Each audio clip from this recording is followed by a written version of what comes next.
السلام علیکم ناظرین، میں ہوں سلمان دودہ۔ آپ دیکھ رہے ہیں میرا یوٹیوب چینل TTV سلمان دودہ۔ ناظرین، آج ایک اور لوک داستان سسی پنو کے قصے کے ساتھ آپ کی خدمت میں حاضر ہیں۔ دوستوں، سسی ببور کے علاقے کی مہاراجا کی گھر میں پیدا ہوئی۔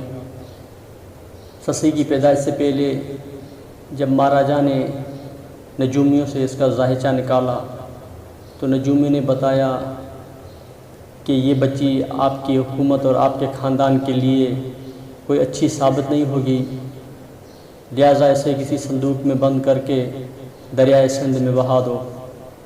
اس وقت کے اس مہاراجا نے سسی کو صندوق میں بند کر کے دریا میں بہا دیا۔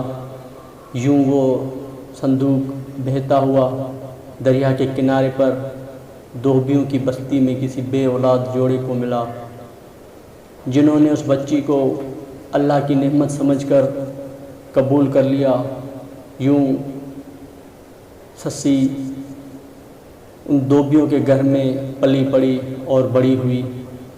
جب سسی بڑی ہوئی تو نام کی طرح اس کے حسن و جمال کے بھی دور دور تک مثالیں ملنے لگی۔ سسی میں اللہ تعالیٰ نے بہت خوبصورتی رکھی تھی۔ پنو جو بلوچستان کے شہر مکران سے ایک تجارتی قافلے کے ذریعے اپنے بھائیوں کے ہمراہ بمبور پہنچا تھا، جب پنو نے سسی کو دیکھا تو اپنا دل دے بیٹھا اور کسی بھی طریقے سے سسی کو حاصل کرنے کے لیے وہ بمبور میں ہی رہ گیا۔ جب پنو کو پتہ چلا کہ سسی کا والد اسے کسی اپنے ہی خاندان میں دینا چاہتا ہے تو پنو شہزادوں والا روپ ہٹا کر ایک دھوبی بن جاتا ہے۔ چونکہ وہ شہزادہ تھا جسے کپڑے دھونے کا اتنا تجربہ نہیں تھا، تو وہ جو بھی اس کے پاس کپڑے دھونے کے لیے کپڑے لاتے ان کی جیب میں ایک ایک سونے کی اشرفی ڈال دیتا۔ یوں لوگ سونے کی اشرفی پا کر تمام کپڑے پنو کو دھونے کے لیے دینے لگے۔ پھر پنو نے اپنے لیے سسی کا رشتہ مانگا جو اس کے والد نے اسے دے دیا۔ ادھر پنو کے والد اور اس کے بھائی اس رشتے کے لیے ہرگز راضی نہیں تھے، لیکن پنو کے بےحد اصرار پر وہ کسی طریقے سے کسی سازش کے تحت راضی ہو گئے۔ یوں پنو کی اور سسی کی آپس میں شادی ہو جاتی ہے۔ شادی کی رات جب پنو اپنے بستر پر سو جاتا ہے، اس سے پہلے اس کے بھائی اسے کوئی نشاور چیز کھلا کر سلا دیتے ہیں اور پنو کو بے ہوشی کی حالت میں اونٹ پر اٹھا کر پھر مکران کی طرف لے کے جاتے ہیں۔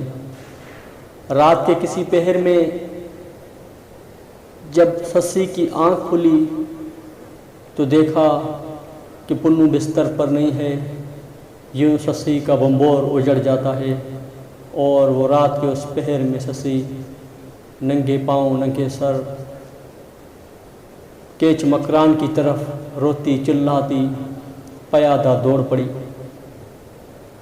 رستے میں جنگل، بیاباں، پہاڑ اور کئی مشکلات کو کاٹتے ہوئے حب اور بندر کے درمیانی علاقے، جہاں اس وقت اس محبت کی لازوال داستاں کی آخری آرام گاہ ہے، سسی وہاں پہنچتی ہے۔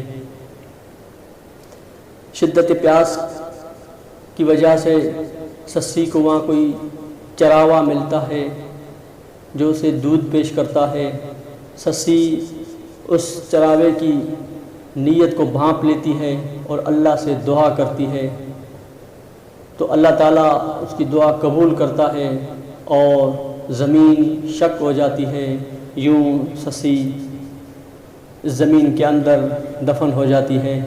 وہاں سے پنو جب پہنچتا ہے مکران سے، جب اس کو ہوش آتا ہے، پنو بھی بمبور کی طرف دوڑ پڑتا ہے، وہ بھی چلاتا سسی سسی پکارتا ہوا جب اسی مقام پر پہنچا تو وہی چراوا اسے ملا۔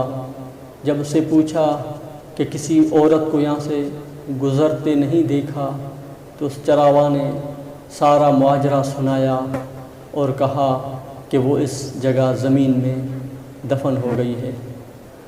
تو پنو بے اختیار چیخ پڑا اور یوں زمین ایک مرتبہ پھر شک ہو گئی، پھر پنو بھی اسی زمین کے اندر دفن ہو گیا۔ یوں محبت کی لازوال داستان جسے دنیا نے جیتے جی ملنے نہ دیا، لیکن ایک ہی قبر میں اللہ نے ان کو ایک ساتھ دفن کر دیا۔ ناظرین کرام، اگر آپ بھی اس محبت کی عظیم لازوال داستان کس مزار کو دیکھنا چاہتے ہیں تو کراچی سے 25 کلومیٹر کے فاصلے پر بلوچستان کے صنعتی شہر حب میں آ کر جامع مسجد کی دائیں جانب ساکران روڈ پر تقریباً 60 کلومیٹر کے فاصلے کو طے کرتے ہوئے رستے میں سرسبز شاداب ساکران کے باغات سے ہوتے ہوئے آپ سسی پنو کے مزار پر پہنچ سکتے ہیں۔ ناظرین، ویڈیو اگر پسند آئی ہو تو لائک اور شیئر ضرور کریں اور میرے چینل کو سبسکرائب ضرور کریں، بیل آئیکن کو ضرور پریس کریں تاکہ میری نئی آنے والی ویڈیو آپ تمام دوستوں کو